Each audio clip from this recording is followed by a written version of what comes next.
Queridos amigos, muchísimas gracias por recibirnos en sus hogares a esta hora del día. Muchísimas gracias por acompañarnos a hacer este programa. Amigos, estamos iniciando una nueva etapa del programa y esperemos que sea de su agrado, que les dé toda la información que puedan conversar en familia para tratar de solucionar problemas de salud, educación, cultura y entender a nuestro propio cuerpo. Que lo disfruten.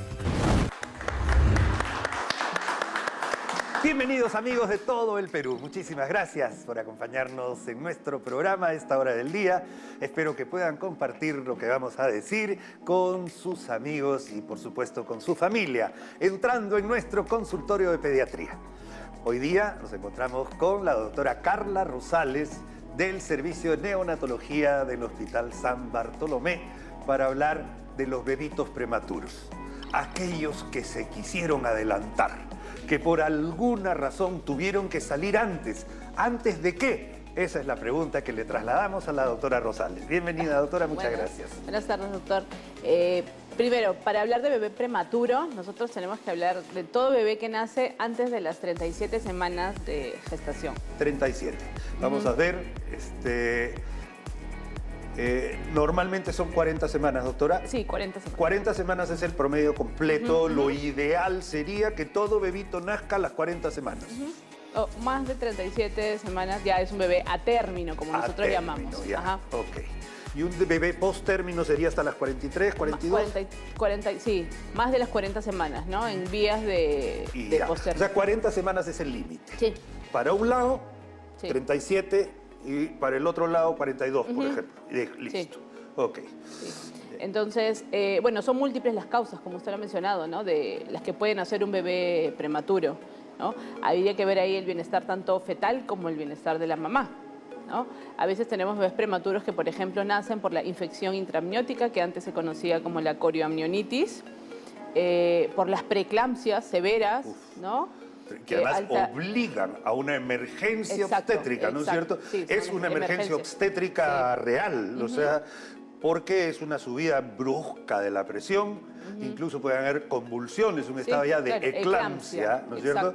Pero que pone en riesgo severísimo a la mamá y al niño. Exacto, sí. Y la cura es sacar al bebé lo más rápido posible. Sí, sacar la placenta. Sacar la placenta. Sí. Okay. Otra de las causas son los embarazos gemelares también. No todos llegan a ser pretérminos, pero sí es una causa también de prematuridad. Otra de las causas de prematuridad también es cuando tenemos sufrimiento fetal agudo, ¿no? Que el bebé por alguna razón está en sufrimiento, a veces por líquido meconial. Sí, ajá. Exacto. De acuerdo. Hay un montón de causas, pero eso se prevé si es que la mamá tiene mínimo sus 6 controles prenatales. Exacto. Mínimo, porque ideal que fueran 8 o 9. Pero si tuviera los 6, se prevén esas posibles causas de prematuridad. Sí, claro, porque la preeclampsia la podemos saber desde mucho antes de que un bebé tenga 36, 34 semanas, ¿no? Una diabetes gestacional también. Sí. Infecciones urinarias, otra causa de prematuridad también. Sí, claro, sí, también. ¿No? Y eso, como usted lo mencionó, lo podemos evitar durante los controles prenatales, ¿no? Son básicos, doctora, además son básicos y es bien bonito poder estudiar una tarjeta. Estudie, mamá gestante, usted. Lea su tarjeta, viva su tarjeta, porque usted va a aprender muchísimo de leer nada más los datos que están ahí. Sí, porque ponen peso, la ganancia ponderal también es un dato importante. El tamaño del útero. La altura uterina, uterina. Exacto. La presión también la registran en las tarjetas, ¿no? Claro, muy importante. Doctora, un bebito prematuro puede llegar a ser sumamente prematuro. O sea... Claro, nosotros llamamos la prematuridad extrema, ¿no? Antes de las 28 semanas. Hemos recibido bebés de 600, 700 gramos, ¿no? Que por alguna razón han tenido que nacer antes, ¿no? Y doctora, no es broma cuando uno dice que puede llegar a ser del tamaño de una cuarta, en una mano. Sí. Imagínese si es en una mano, entra todo el bebito, la manito del bebito es del tamaño de una uña. Sí. ¿Ya? Entonces hay que mirar qué fragilidad que puede tener este bebito y qué tromen los doctores que manejan eso, porque ahora con las incubadoras, los conocimientos, con la alimentación, la tecnología que también ha aumentado, se recuperan en 100% muchísimos de los casos. Sí, claro. Lo importante es tener un manejo multidisciplinario, ¿no? Nosotros todos los bebés menos de 1.500, sobre todo, van a la unidad de cuidados intensivos, ¿no? Okay. Para un manejo un poco más estricto, ¿no? Generalmente reciben nutrición parenteral, hay que hacer una evaluación por neurología, posteriormente evaluación por oftalmo, luego ya más grandes medicina física y rehabilitación, ¿no? Ese es un manejo, como le menciono, multidisciplinario.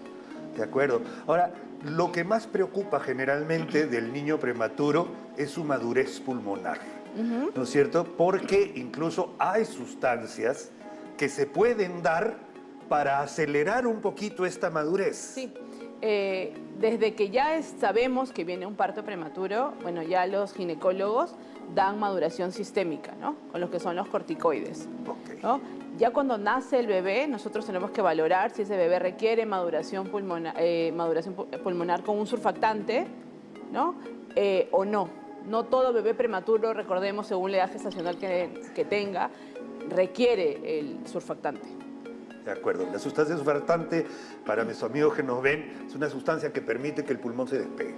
Básicamente es eso, porque a veces los pulmoncitos están inmaduros y pegaditos, entonces no hay amplexación, ¿de acuerdo?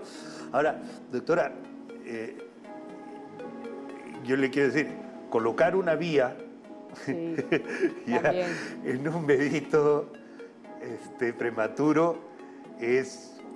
Yo era trome poniendo vías, recuerdo, pero es un arte, ¿no? Sí. Es un arte. La piel de los bebés prematuros, mientras más extremo sea, más prematuridad tenga, es mucho más brillosa, es mucho más fina. Las venas incluso son muchísimo más delgadas, ¿no? Casi transparentes. Exacto, sí. Ahora, sí. la vena se ve, pero tú tienes que entrar con una agujita o con un catéter. Súper delgado. Súper delgado, casi del tamaño de un cabello. No es broma, queridos amigos, de verdad, casi del tamaño de un cabello.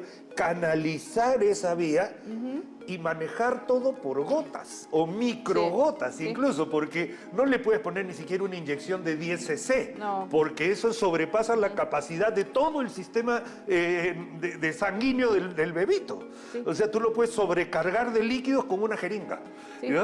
Cuando hablamos de muy chiquitos, sobre todo cuando están en ventilación mecánica, lo que hacemos es cateterizar las venas del ombligo. Del ombligo, ojalá se pudiera cateterizar la vena del ombligo. Para evitar justamente las venopunciones, porque también las venopunciones producen... Pueden ser un foco infeccioso. Exacto. Nosotros lo solíamos hacer en el tobillito, porque, bueno, era en esas épocas, ¿no? Luego, ¿qué más? Bebitos prematuros. Una cosa es el bebito prematuro y hay otra cosa, bebito con bajo peso al nacer o retardo del crecimiento intrauterino. Son circunstancias diferentes, bebitos simplemente que no crecen por temas nutricionales propios de la mamá incluso, ¿no? O es un retardo del crecimiento intrauterino, que no es lo mismo que el bebito prematuro. No es lo mismo que el bebé prematuro, porque como hablamos de prematuro básicamente por la edad gestacional, ¿no? Menos de 37 semanas. Cuando hablamos de bajo peso al nacer, por ejemplo, son menos de 2,5 kilos. Y cuando hablamos de pequeños para la edad gestacional, ¿no? Hablamos en percentiles ya. Ya, ok. ¿No? Promedios. Exacto, ¿no? Los pequeños para la edad gestacional son menos del percentil 10. Okay. Tiene sus 40 semanas o sus 38 semanas y no alcanza el peso que debería en ese momento. Exacto. Y tienen otro manejo, porque sí, muy probablemente se trate desde un problema genómico, de un bebito que nació chiquitito, o incluso desnutrición, que es un problema muy, muy serio con el cual tenemos que lidiar. Ahí tendríamos que ver la causa, ¿no? Claro. De cuál fue la razón por la que nació tan pequeño para la edad gestacional que tiene, ¿no? Como usted mencionó, puede ser infecciones, o puede ser por un tema netamente de que, por ejemplo, la preeclampsia severa también produce que no absorba la cantidad de nutrientes a través del flujo placentario. Sí. ¿Ya? Y lo otro, que es lo más frecuente en nuestro país, es que la mamá no come. Sí, eso también. Eso también. Sí. Entonces, ahí es donde también viene este tipo de cosas. Queridos amigos, esto ha sido un paseo por los bebitos prematuros que nacen antes de las 37 semanas. Usted, si tiene sus controles prenatales en regla, mínimo 6, va a tener la certeza de que los médicos van a llegar con todo lo necesario para manejar esa situación. Si usted no cumple con ese requisito básico y fundamental, es posible que pueda tener complicaciones severas. Ya lo sabe, se puede manejar, manos experimentadas, pero con todos los controles prenatales al día. Nos ha acompañado la doctora Carla Rosales, del Servicio de Neonatología del Hospital San Bartolomé. Tema: bebés prematuros.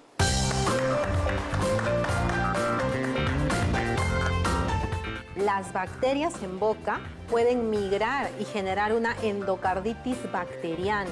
Por eso es que la boca acumula, podría presentar foco séptico. Debemos estar libre de foco séptico como protocolo para poder pasar a una cirugía. Impresionante, amigos, y eso quiere decir que es una salud integral, es completo, es parte de nuestra salud, así como la salud mental, la salud bucal es integral de nuestra salud. Entonces, acá estamos en un tema también bien especial. Salud bucal y embarazo. Hace poco también escuché, ay, no puedo ir a la dentista porque estoy embarazada.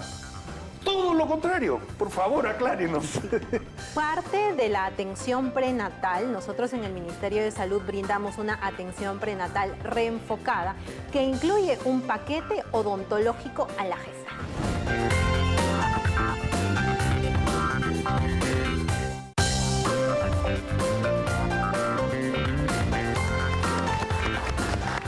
Bienvenidos amigos, bienvenidos queridos amigos, muchísimas gracias. Hola a todo el Perú. Gracias por recibirnos en sus casas a esta hora del día. Y vamos a hablar en nuestro consultorio odontológico. Importantísimo la salud bucal como salud general además. Salud bucal y embarazo. Un tema muy especial, queridos amigos, por varias razones. Yo quiero primero presentar a nuestra invitada. Ella es cirujano dentista Antoinette Quevedo, de la Dirección de Salud Bucal del Ministerio de Salud. Bienvenida. Muchas gracias, Y quiero doctor. hacer una pequeña introducción, porque hace muy poco tuve que hacer un riesgo quirúrgico a un amigo que se iba a operar del corazón. ¿Ya? Y le hago el riesgo quirúrgico, glucosa, urea, creatinina, grupo sanguíneo factor, se le pide como regla general VIH, VDRL, algunas cosas que se piden dentro de eso, se le pide un hemograma, perfil de coagulación, dentro del riesgo quirúrgico, electrocardiograma, radiografía de tórax. Listo, hice mi perfil preoperatorio. Ya lo envío para que haga todas las órdenes, ¿no? Y que se pueda hacer su cirugía, y me lo regresan porque me faltó consultorio odontológico. Muy bien. ¿Cómo es posible? Yo digo, le hago un riesgo quirúrgico a un paciente que va a ser operado del corazón y el mismo cirujano que lo iba a operar, antes de operarlo al corazón, lo manda al cirujano dentista. Efectivamente, es Que que es es muy impresionante. importante. Las bacterias en boca pueden migrar y generar una endocarditis bacteriana. Por eso es que la boca acumula, podría presentar foco séptico. Debemos estar libre de foco séptico como protocolo para poder pasar a una cirugía. Impresionante, amigos, y eso quiere decir que es una salud integral, es completo, es parte de nuestra salud, así como la salud mental, la salud bucal es integral de nuestra salud. Entonces, acá estamos en un tema también bien especial. Salud bucal y embarazo. Hace poco también escuché, ay, no puedo ir a la dentista porque estoy embarazada. Todo lo contrario, por favor, aclárenos. Parte de la atención prenatal, nosotros en el Ministerio de Salud brindamos una atención prenatal reenfocada que incluye un paquete odontológico a la gestante. Genial, me parece. Básicamente por dos motivos. Primero, por el foco infeccioso y segundo, porque es un método para detectar otro tipo de enfermedades. Porque ir a visitar al odontólogo, a la larga va a haber mucosa oral, lengua, piezas dentales, encía, paladar, o sea, varias cosas y nutrición. todos los componentes. Asimismo, doctor, la evidencia científica y nosotros dentro de nuestros documentos normativos hemos identificado y señalado que las enfermedades bucales pueden impactar en la salud general del niño. ¿Cómo? La enfermedad periodontal, que es esta enfermedad que afecta a las encías y al hueso, es factor de riesgo para parto prematuro, preeclampsia y bajo peso al nacer del niño. Bajo peso y retardo del crecimiento intrauterino. Imagínese, doctor. Entonces, cuidando la salud bucal de la madre, estamos cuidando la salud general del niño. Y es por eso que nosotros como Ministerio de Salud tenemos esta misión. Cuidemos la salud bucal de la madre para traer niños con buen peso, que nazcan en el periodo y que evitemos la preeclampsia en la madre. Fabuloso, me parece, porque en realidad las mamás tienen que tener mínimo 6 consultas prenatales. Puede ser hasta 9, promedio 7, 8. ¿De acuerdo? Una de esas debe incluir salud dental. Sí, dentro de este periodo del control prenatal se va a ofrecer este paquete odontológico a la gestante, en donde nosotros a través de una evaluación oral completa identificamos si la paciente puede presentar enfermedad o no, se le brinda todo lo preventivo y sobre todo nos enfocamos en las encías. ¿Por qué? Porque es la que está más relacionada a estas enfermedades de las que hemos hablado, esas condiciones que puede presentar el niño, ¿no? Entonces, hacemos un destartraje, que es la eliminación de este tártaro, de esta placa, que va a evitar que ella desarrolle enfermedad periodontal. Ahora, no le tengamos miedo a la atención bucodental. No es peligrosa, es completamente segura, gratuita en los establecimientos de salud del MINSA. Genial, porque además sí he escuchado, ay, no me pueden poner anestesia porque estoy embarazada. No. Es todo lo contrario. Efectivamente, incluso, doctor, hay ciertas, por ejemplo, el cirujano dentista podría recomendar, porque requiere la gestante, de radiografías dentales. Las radiografías dentales tienen una cantidad muy poquita de van a irradiar demasiado poco, así que son totalmente seguras, obviamente utilizando nuestro el mandil de nuestro plomo, collarín de plomo, y además eso ya está establecido, claro, ¿no? Y si es necesaria esta radiografía, el cirujano dentista la va a indicar. ¿Por qué? Porque no va a generar, como le digo, un riesgo al feto si es que es realizada con el correcto indumentaria, y además porque es necesaria para que la atiendan, ¿no? Así que no tengamos este miedo, vayamos al cirujano dentista. El segundo trimestre suele ser el más seguro. ¿Por qué? Porque en el primer trimestre la gestante puede tener náuseas, entonces la atención bucodental, como es en boquita, podría generar un reflujo nauseoso. Y en el tercer trimestre, porque ya está tan grande la barriguita que quizás no se sienta muy cómoda en la unidad dental. Así que por eso el segundo trimestre es el más, vamos a decir, seguro para atender a la Qué bien que lo esté diciendo, no tenía la menor idea de eso, por ejemplo, pero tienes toda la razón. La hiperemesis gravídica, que es un proceso que puede darse en los primeros meses de gestación, quizás sea incómodo. Sí. Abre tu boquita y está con náuseas la señora, ¿no? Entonces es todo un tema. Podría limitar que la atendamos. Ojo, que si ocurre alguna emergencia odontológica, urgencia odontológica en cualquiera de los 3 trimestres, obviamente vamos a atender sí o sí a la gestante. Sí se puede sacar una muela o hacer una curación en embarazo, ¿no es cierto? Sí, definitivamente. ¿Por qué? Porque este foco séptico tiene que ser eliminado. Erradicar el foco séptico es más importante que un poquito de anestesia en la boca para poder retirar una pieza o poder curarla. Sí, la epinefrina con vasoconstrictor es totalmente segura durante el embarazo y está probado. Es como algunos medicamentos que también pueden consumir, por ejemplo. Lo mismo sucede con la anestesia, ¿no? La atención odontológica, y lo vuelvo a repetir, es completamente segura, gratuita en nuestros establecimientos de salud del MINSA. Fabuloso, me parece además la práctica de poder hacer erradicación de foco séptico previo al embarazo es un mecanismo de sanidad para todo el parto.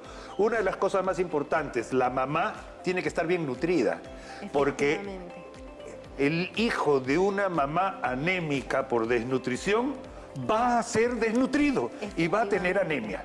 Y estamos con un problema muy serio en el Ministerio de Salud y en todo nuestro país, fundamentalmente por la anemia infantil. 44% de los niños entre 0 y 6 meses. Es un problema de salud pública, serio, ¿no?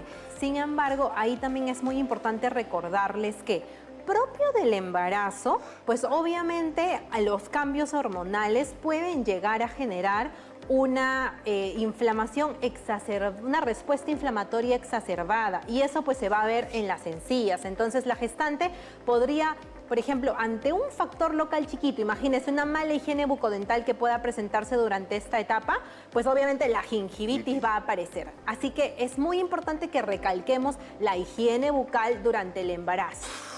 Espectacular. Amigos, por favor, presten muchísima atención.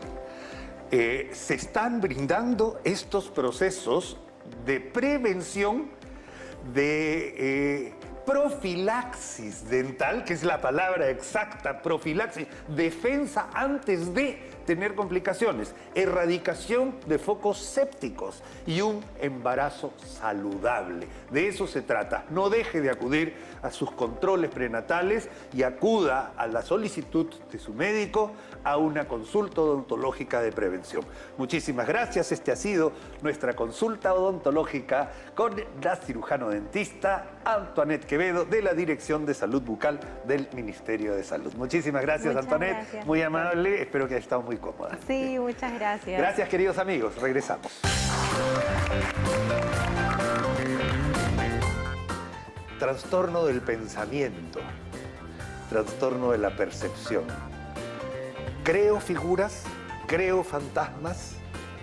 ¿Qué pasa en mi cabeza, doctor? Es una de las cosas más difíciles de entender para las personas que no la experimentan. Vamos a ponerlo de manera muy sencilla. En este momento, usted sabe que yo estoy frente a usted. Lo sabe, le consta, no tiene ninguna duda. Así experimentan los síntomas las personas con esquizofrenia. Ellos no tienen ninguna duda. Ellos escuchan que alguien está diciendo su nombre, que le están llamando o que le están diciendo qué hacer, y ellos tienen la convicción de que esa persona está en contra de ellos. Aunque no exista la voz. Para él existe. Para él existe, para ella existe, y para él o para ella, esta persona es una persona que le ha hecho daño, que le ha implantado un chip, que le ha hecho brujería, etc. Están convencidos tan como usted y yo estamos convencidos que estamos frente el uno del otro. Así. Es tan real para ellos que es imposible que hablando se pueda cambiar.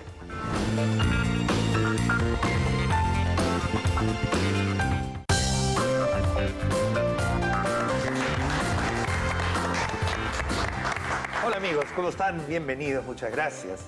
Acompáñenos por favor a este bloque muy especial de nuestro programa. Estamos entrando en nuestro consultorio de psiquiatría.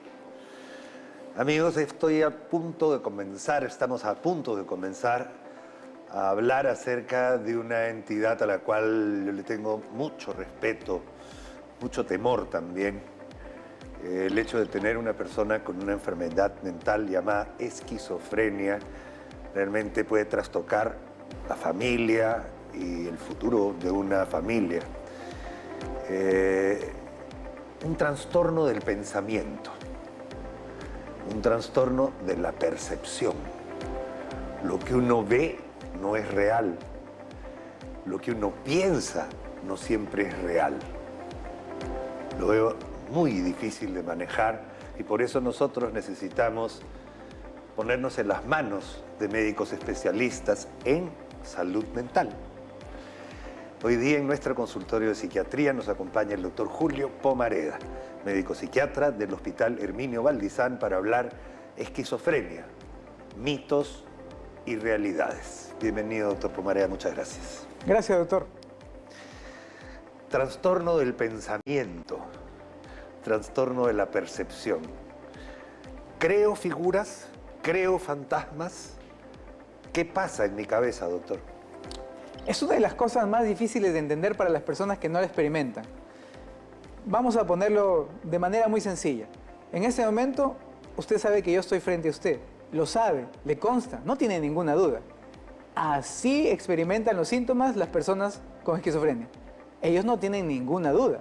Ellos escuchan que alguien está diciendo su nombre, que le están llamando o que le están diciendo qué hacer, y ellos tienen la convicción de que esa persona está en contra de ellos. Aunque no exista la voz. Para él existe. Para él existe, para ella existe, y para él o para ella, esta persona es una persona que le ha hecho daño, que le ha implantado un chip, que le ha hecho brujería, etc. Están convencidos tan como usted y yo estamos convencidos que estamos frente el uno del otro. Así. es tan real para ellos que es imposible que hablando se pueda cambiar. No se puede. Muchas personas dicen, no, pero yo te he dicho que no es real, ¿no? Incluso hay personas que les insisten a sus familiares con este problema de salud, a pesar de que ya están en tratamiento, porque eso es necesario decir. Muchas personas con esquizofrenia, a pesar del tratamiento, no terminan de limpiarse, por decirlo así, de estos síntomas. Y como no terminan de limpiarse de estos síntomas, todavía mencionan algunas cosas de estos síntomas, ¿no? No, que fulanito, sí, me hizo daño, me hizo brujería. Y los familiares a veces comienzan a decirle, no, pues ya te he dicho que eso no es así, ¿cuánto vas a seguir? Es que para ellos es así. Entonces no se puede luchar verbalmente con estas ideas. La única manera de que esas ideas vayan disminuyendo hasta ahora es con medicina. Medicación. Es la única manera. ¿Y es correcto que cuando un paciente con esquizofrenia deja la medicación, empeora inmediatamente? O sea, regresa al estado en el que estaba. No todas, pero sí gran parte de ellos que dejan el tratamiento, que recaen. Y las recaídas, lamentablemente... Son peores, ¿no es cierto? Las recaídas, yo lo pongo así, ¿no? Cuando se le explico a las personas que trato, les digo, usualmente con la medicación ustedes avanzan como si subieran una escalera, peldaño 1, 2, 3, 4, 5. Pero cuando recaen, no recaen al peldaño anterior, recaen hasta el piso. Y necesitan un tiempo de nuevo para ir subiendo hasta el peldaño 5 que estaban bien. Las recaídas son tremendas y se necesita mucho tiempo para recuperarse. Doctor, ¿qué relación hay entre la esquizofrenia y la violencia? Si yo pienso que estoy amenazado, voy a estar a la defensiva y puedo atacar. Es cierto. Lo que usted ha dicho es un componente programado en nuestra biología. Y se ven animales, ¿no? Claro, la autodefensa. Sí, o sea, si uno ya está acorralado, uno se defiende con agresividad. Eso está programado biológicamente. El detalle es que, a diferencia de los animales, nosotros somos personas que tenemos un cierto raciocinio. Entonces, si yo tengo una personalidad tranquila, si yo no tengo rasgos de violencia, de agresividad en mi personalidad, y yo siento que alguien me quiere hacer daño, yo voy a huir, me voy a esconder, no voy a ir a agredirle. Pero en cambio, si yo tengo rasgos de agresividad y violencia en mi personalidad, y yo siento que alguien me quiere hacer daño, yo me voy a ir, le voy a confrontar, y le voy a pegar, no sé. Entonces va a depender mucho, no de la enfermedad, sino de cómo soy yo, cómo es mi personalidad, tranquilo, ¿no? O violento, agresivo de repente, ¿no? Hay edad en la cual uno tiene el disparo, porque tuve la oportunidad de conocer un gran amigo, además que lo considero un gran amigo, que, digamos, siempre fue normal. Y de un momento a otro le dio como que debutó. No sé, o sea, debutó en un cuadro así, y creo que relacionado por un gatillo en relación a drogas o algo así, ¿ya? Pero debuta de una manera, nunca fue así, pero de un momento a otro, ¡pac!, reacciona así.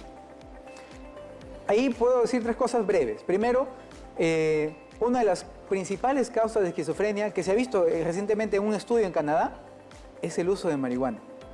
El uso de marihuana está relacionado con inicio de esquizofrenia en jóvenes principalmente. La segunda cosa que tengo que decir es que las edades de presentación usuales en varones es entre 15 y 25 años y en damas entre 25 y 35 años. Esas son las edades usuales de presentación.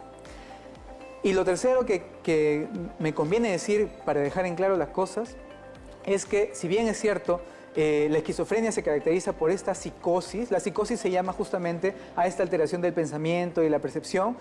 Piensan cosas que no son reales, escuchan cosas que no son reales, ven cosas que no son reales. Eso de ahí, la psicosis, no solo es la esquizofrenia, porque la psicosis puede aparecer en otros problemas de salud. Una ingesta de cocaína, por ejemplo, en altas dosis podría generar psicosis, pero esta suele ser transitoria. O sea, pasa con el tiempo y ya nunca más se da. Pero en cambio, en la esquizofrenia, la psicosis suele ser crónica. Una vez que aparece, se mantiene durante la vida en episodios o continua. Y esta psicosis además se acompaña de otros síntomas en la esquizofrenia, como son aislamiento, deterioro cognitivo, y entre otros. Dos preguntas tengo, doctor. ¿Se ha logrado identificar en mapeos cerebrales o algo, algún punto, algún daño, algo orgánico a nivel cerebral, a nivel neurotransmisores hasta el momento? Wow, es una pregunta muy interesante porque existen actualmente las terapias para la esquizofrenia, para los síntomas como la psicosis, basados en teorías que se han visto en análisis, no en vivo, ¿no? Sino se han visto en modelos animales muchas veces. Ahora, esas teorías abarcan neurotransmisores dopaminérgicos, glutamatérgicos, entre otros, pero no existe actualmente un examen de imágenes o un examen laboratorial que diagnostique esquizofrenia. La esquizofrenia es un diagnóstico meramente clínico, psiquiátrico. Doctor, vamos a ir al manejo. Muchos de estos casos pueden requerir hospitalización. Sí, de hecho, sí, pues no hay casos graves, ¿no? Hay esquizofrenias que son muy graves y otras que son leves, vamos a decirlo así. Cuando son leves se puede manejar con un equipo multidisciplinario pequeño, de repente psiquiatría, psicología. Pero cuando ya son graves, el equipo multidisciplinario necesita ser más grande. Asistente social, terapia ocupacional, necesita el psicólogo, el psiquiatra, enfermería, porque necesitan hacerle seguimiento a su tratamiento, necesitan rehabilitarlos a las actividades de la vida diaria, porque muchas de las personas con esquizofrenia no se dan por enterados de que ellos necesitan asearse, cocinarse, abastecerse. No, simplemente quedan por la esquizofrenia estos síntomas que se le conocen en el lenguaje de psiquiatría como síntomas negativos, quedan aislados, quedan sin voluntad de hacer las cosas, solamente quedan soñando de que algún día van a hacer, pero no hacen nada en el presente, ¿no? Lamentablemente la esquizofrenia sí es una enfermedad discapacitante. Enfermedad discapacitante y además, doctor, que implica mucho gasto al Estado, me refiero a, o sea, es como un conjunto de enfermedades psiquiátricas de difícil manejo y que requiere un equipo bastante grande. Predisposición genética también existe, me imagino. Sí, también. De hecho, puede haber incluso hasta un 20% cuando los padres tienen esquizofrenia, ¿no? Pero 20% no es 100, ¿no? De todas maneras, lo que más importa siempre en este caso es el componente ambiental. La crianza, tipo de padres, cuál fue el mensaje que los padres le dieron, cómo fue la salud mental de ese pequeño o de esa pequeña, ¿no? Doctor, ¿puede haber un paciente esquizofrénico brillante? Yo he escuchado a algún paciente esquizofrénico que habla 4 o 5 idiomas de verdad, ¿no? Que además conocimientos de economía y conocimientos de ciencias naturales y que además con una verborrea expresa y todo eso, pueden ser síntomas o algo, pero hay algo que ver con la inteligencia, no son, creo, incompatibles, o sí. Por supuesto, son cosas que están alejadas. En la mente tiene 9 esferas. El pensamiento y la percepción son 2 de ellas. La inteligencia es otra. En el caso de la esquizofrenia, el pensamiento y la percepción son los que más están afectados. También se afecta el afecto, la voluntad, ¿no? La atención, la concentración, pero la inteligencia no se toca. Entonces, hay personas que vienen de fábrica con una inteligencia muy alta. Cultos, ¿no es cierto? Así, cultos. Leyeron toda su infancia, toda su vida y tienen mucha información en el cerebro. Sí, se desarrollan muy bien, llegan a adolescentes teniendo pues una capacidad increíble, pero por azar del destino, qué tremendo, desarrollan esto. Una película es justamente Una mente brillante, ¿no? Sí. Este hombre que desarrolla esquizofrenia siendo pues una persona muy docta, ¿no? Queridos amigos, hemos paseado por la esquizofrenia, mitos y realidades. Una enfermedad a la cual realmente yo le tengo mucho respeto, mucho miedo como médico, porque hablar de una persona que percibe o piensa no bien, es una persona que se puede o se va a convertir en una persona disfuncional, no solo para él, sino para su familia. Afortunadamente los tratamientos están mejorando cada vez más. La ingeniería biomolecular está haciendo o va a hacer maravillas seguramente en el futuro. Y estoy seguro que poco a poco la ciencia seguirá manejando, seguirá creciendo para poder jalar los hilos necesarios, poder curar a estas personas que tienen este trastorno cerebral, trastorno mental. ¿Se considera un trastorno cerebral, doctor? Bueno, sí. Sin embargo, también tiene mucho componente social. Entonces, mejor decir trastorno mental porque la mente, digamos, La mente no solamente es el cerebro, sino la mente es el cerebro, el cuerpo y todo lo que es el entorno, sí. Te agradezco mucho, ha sido el doctor Julio Pomareda tratando de aclararnos algunas cosas que todavía nos falta saber y conocer, pero al menos ponerlas en orden y en la perspectiva que se merece. Gracias, doctor Pomareda, gracias a nuestros amigos del Hospital Herminio Valdizán. Muy amable, doctor.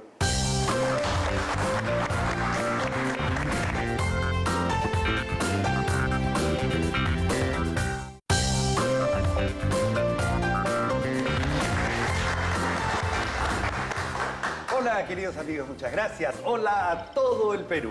Mil gracias por acompañarnos el día de hoy y, por supuesto, por recibirnos en sus hogares a esta hora del día. Hoy día vamos a conversar, porque estamos entrando en nuestro consultorio ginecológico con la doctora Yesely Galván, médico ginecobstetra del Hospital Nacional Arzobispo Loaiza. El día de hoy vamos a hablar acerca de un tema delicado, de un tema que causa mucho temor, que causa mucha desunión de pareja, que causa traumas, especialmente por el lado femenino, que se explica como una pérdida de la gestación de manera recurrente. Pérdida gestacional recurrente, otra forma de decirlo, es mujeres que, a pesar de haber quedado embarazadas, pierden este bebito a través de lo que se conoce como un aborto espontáneo, hay que decirlo. Entonces vamos a tratar el tema con mucho respeto, hablando de pérdida gestacional recurrente. Bienvenida, Yesely, muchas gracias por estar acá, doctora Galván. Para comentarte qué es una pérdida gestacional recurrente, como tú bien lo comentas, viene a ser los abortos espontáneos que se dan con un peso menor de 500 gramos y más o menos entre las 20 y 24 semanas para la Organización Mundial de la Salud. ¿No? O antes, con fetos no viables. El término pérdida gestacional recurrente es un término un tanto controversial, incluso para las diferentes escuelas académicas. Para la Escuela Europea, la Sociedad Europea de Reproducción Humana y Embriología, viene a ser la pérdida de embarazos de manera consecutiva de 3 a más, ¿ya? En ese tiempo, pero ahora entre las 20 y 22 semanas. Y para la escuela americana viene a ser la pérdida consecutiva de 2 a más, la Sociedad Americana de Reproducción Humana. Entonces, el tema entre 2 o 3 estadísticamente llega a ser algo significativo. Aquellos que perdieron 2 embarazos promedio tendrán entre un 20-27%, si no es hasta un 30% de posibilidad de volver a perder otro embarazo. Y aquellos que tuvieron más o menos 3 pérdidas, este porcentaje de un 30-33%. Si te das cuenta, están en la línea. Por lo tanto, es muy importante poder buscar el agente etiológico que hizo que ese embarazo se pierda. Amigos, el por qué. ¿Por qué está pasando esto? ¿Por qué a una pareja le pasa esto?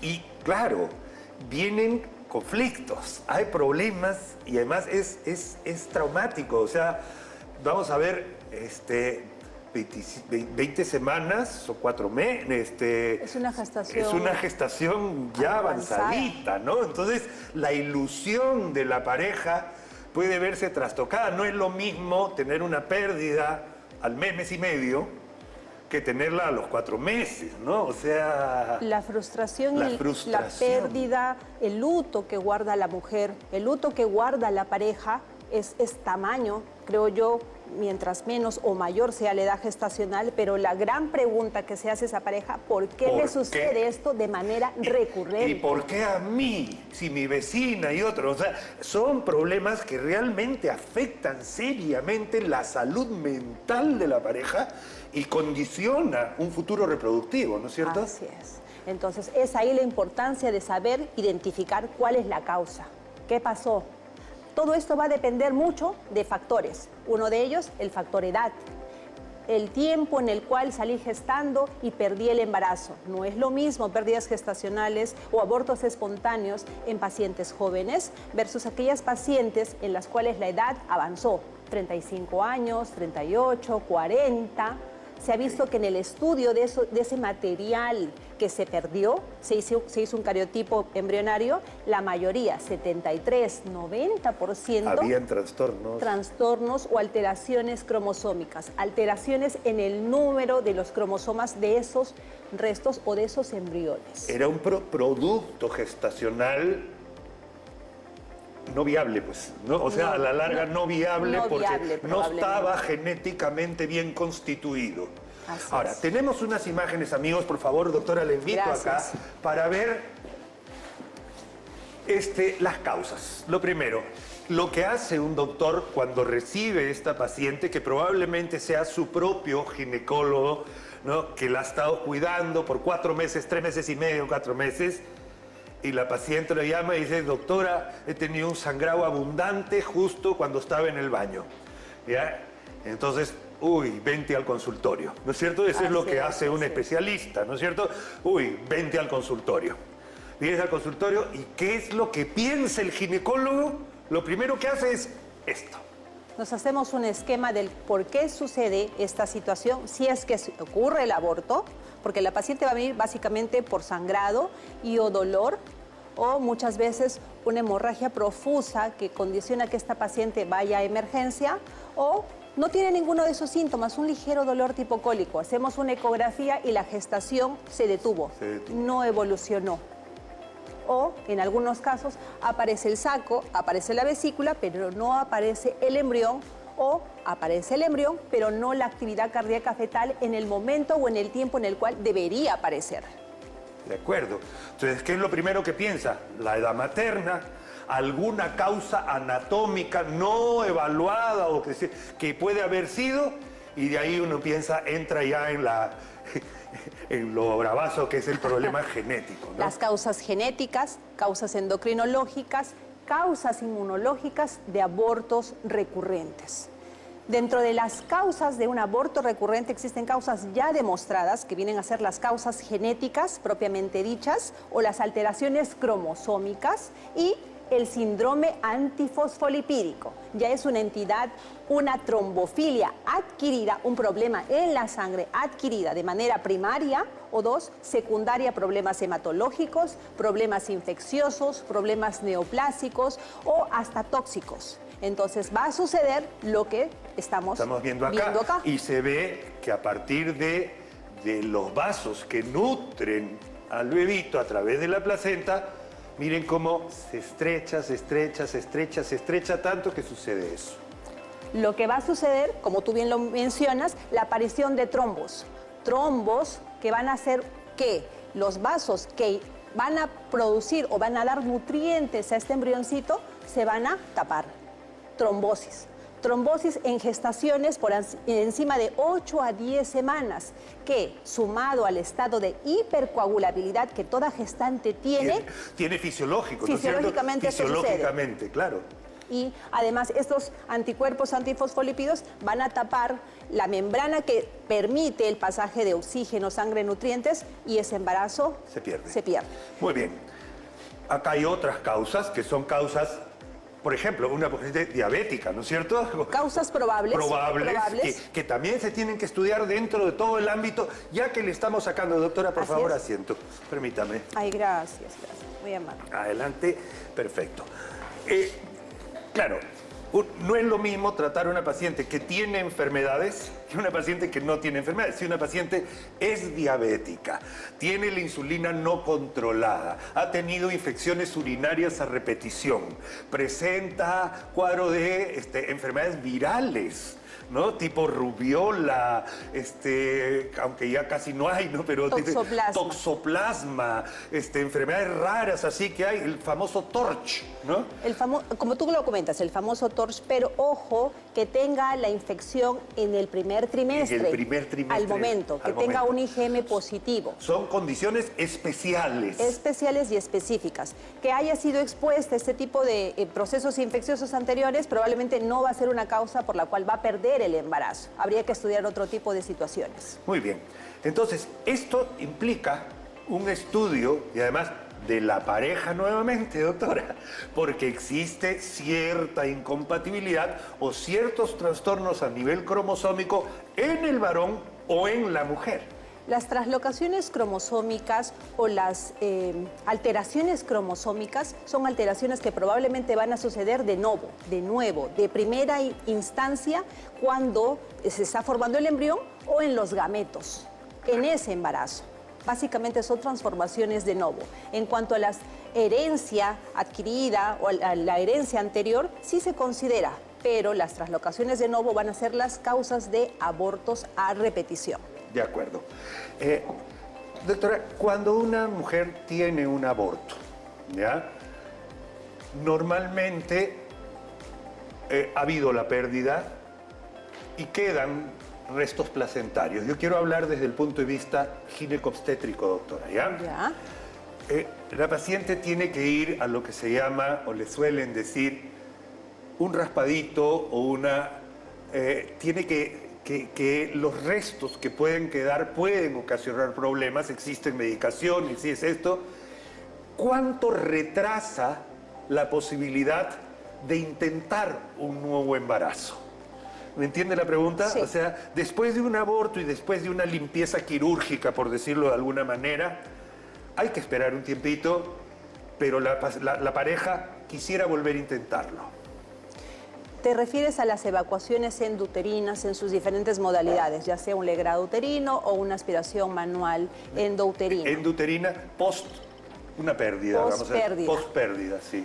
Recuerda que cuando uno sale gestando, hay una serie de hormonas, desde el HCG beta que sube, las hormonas tiroideas que tienen similitud, el estrógeno y la progesterona que también están ascendiendo, todo eso tiene que volver a la normalidad. Ese es un ciclo, 1, 2 o hasta 3 ciclos promedio para buscar una nueva gestación. Y ojo, saber el por qué sucedió esta pérdida, como un aborto espontáneo o un aborto recurrente. Esa es la gran diferencia. La gran diferencia. Si es 1, 2 abortos, 3 abortos, ya sean consecutivos o separados por una gestación viable incluso. Ahí entra a tallar las causas por las cuales perdió el síndrome antifosfolipídico, uno de ellos. Y la importancia de poder hacer un buen diagnóstico es el tratamiento, ya que si estamos frente a esa entidad, el darle tratamiento con aspirina, heparina, mejorará la posibilidad de un nuevo embarazo viable hasta casi un 50%. Esa es la importancia. Hemos hablado de una entidad que sí ocurre. Si usted, señora, usted, mujer, ha tenido al menos 2 pérdidas y todavía no encuentra la razón, ese no solo es motivo suficiente, sino que debería ser un primer motivo para ver el porqué. Ideal, el estudio a la pareja. Muchísimas gracias a la doctora Yeseli Galván, médico ginecobstetra del Hospital Loaiza. Muchas gracias. Muchísimas gracias, amigos, por habernos acompañado el día de hoy. Recuerde, todos los días, de 2 a 3 de la tarde, estamos aquí en nuestro programa para dar un mensaje de prevención en salud, educación y cultura. Nos vemos. Muchas gracias. Chao, chao.